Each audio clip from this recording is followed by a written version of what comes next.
Bonjour. Aujourd'hui, The Secret History de Donna Tartt, un roman très chouette. Ça raconte l'histoire de Richard Papin, P-A-P-E-N, un étudiant venu de Californie qui rejoint un petit collège privé dans le Vermont, le Hampden College. Fasciné par l'élite intellectuelle, il parvient à intégrer un groupe restreint d'étudiants charismatiques et brillants, tous spécialisés en lettres classiques sous la direction du mystérieux professeur Julian Morrow, M-O-2-0-W. Mais derrière leur apparence raffinée, ces étudiants cachent un terrible secret. Le récit, raconté à la première personne, est à la fois une confession, un thriller psychologie et une autopsie du mal. Tout d'abord l'arrivée à Hampden et l'attraction du groupe. Richard fuit un passé terne et banal dans une banlieue pauvre de Californie. À son arrivée à Hampden, il est séduit par un petit groupe fermé d'étudiants en grec ancien. Henri, Francis, Benny, Charles et Camilla. Tous sont riches, cultivés, beaux, excentriques et totalement déconnectés du monde réel.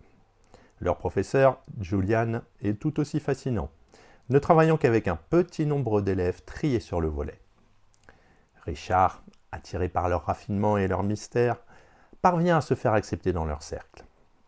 Il dissimule ses origines modestes pour se fondre finalement dans leur univers. Ensuite vient la nuit rituelle et un meurtre. Peu à peu, Richard découvre que Henri, le plus intellectuel et dominateur du groupe, est obsédé par le monde antique, au point de vouloir revivre une transe dionysiaque, un rituel grec, supposé mener à une communion divine. Avec Francis, Charles et Camilla, il participe à une cérémonie dans les bois sous l'effet de drogue et d'alcool. Mais la nuit tourne au drame. Un paysan local est tué dans un accès de violence incontrôlée pendant les rituels. Bunny, qui n'a pas participé, découvre ce qu'ils ont fait et commence à les faire chanter, menaçant de les dénoncer s'ils ne se plient pas à ses caprices. Ensuite, l'engrenage du deuxième crime. Henri, froidement logique, décide que Bunny doit être éliminé pour sauver le groupe. Après des débats intenses, tous sauf Francis hésitent, mais finissent par céder.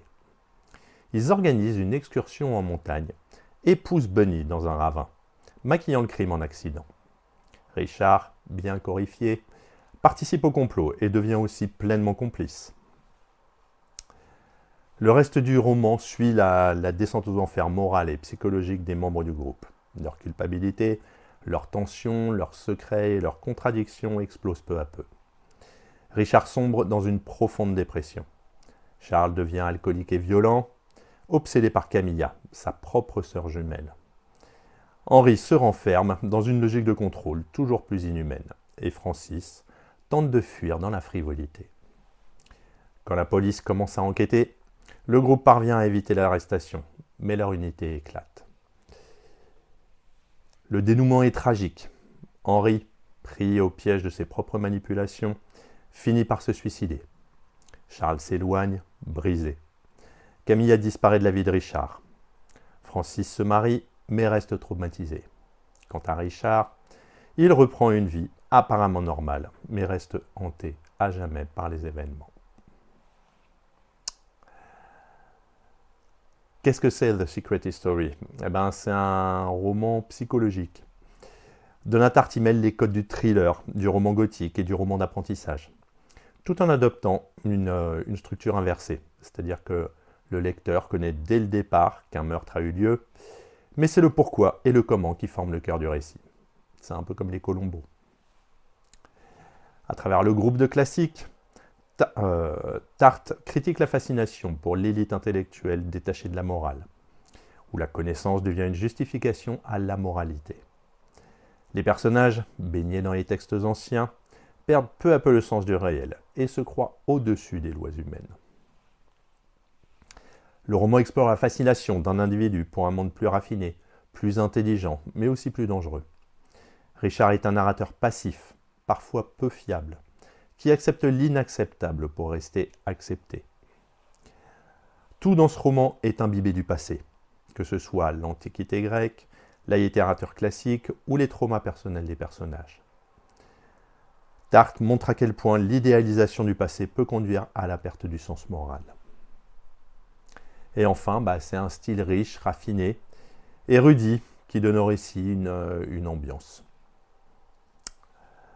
On a donc tous les personnages dont on vient de parler, Richard, Henri, Benny, Francis, Charles et Camilla, et Juliane, pardon. Donc pour conclure, c'est un roman sur la séduction de l'intelligence, le danger du savoir déconnecté de l'éthique et la fragilité de l'identité. À travers un style soigné, une construction narrative inversée, Donna Tartt explore les recoins sombres de l'âme humaine, l'obsession, la jalousie, la culpabilité et la passivité face au mal. Richard, en tant que narrateur, ne cherche jamais la rédemption. Il est le témoin d'un crime, un complice silencieux, un jeune homme attiré par un monde trop beau pour être vrai, et qui paie le prix de son aveuglement. Donc, en fin de compte, c'est un roman sur le pouvoir destructeur de la beauté, du secret, du savoir, et sur la ligne très mince entre culture et cruauté. C'est donc un roman noir, cérébral, et pour certains inoubliable. À bientôt.